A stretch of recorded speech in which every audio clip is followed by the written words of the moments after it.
এই মুহূর্তের বড় খবর, দুর্গাপুরে হেলিকপ্টারে চাপার সময় হোঁচট খেলেন মুখ্যমন্ত্রী। দুর্গাপুরের সিটি সেন্টারে বেসরকারি হোটেল থেকে দুপুর 1:15 বেরিয়ে গাড়িতে করে আসেন গান্ধী মোড়ের ডিএমসি ময়দানে, সেখান থেকে জনসভার উদ্দেশ্যে রওনা দেওয়ার জন্য। কিন্তু হেলিপ্যাডে চপারে ওঠার পরে ভেতরে মুখ্যমন্ত্রী হোঁচট খেয়ে পড়ে যান।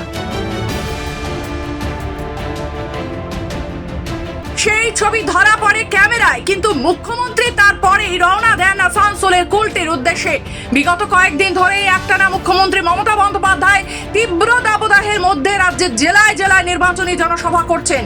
এমনকি মুখ্যমন্ত্রী কীর্তি আজাদের সমর্থনে নির্বাচনী প্রচারে সভামঞ্চ থেকে বলতে শোনা যায় যে হেলিকপ্টারের ভেতরে হিট চেম্বার হয়ে রয়েছে, তাই মাঝে মাঝে তিনি অসুস্থ বোধ করছেন। আজকে হেলিকপ্টারের চপারে মুহূর্তে তার পড়ে যাওয়ার ঘটনায় কিছুটা হলেও উদ্বেগ বাড়িয়েছে। এই মুহূর্তের বড় খবর দেখছেন খবর বাংলার পর্দায়। দুর্গাপুরে হেলিকপ্টারে চাপার সময় হোঁচট খেলেন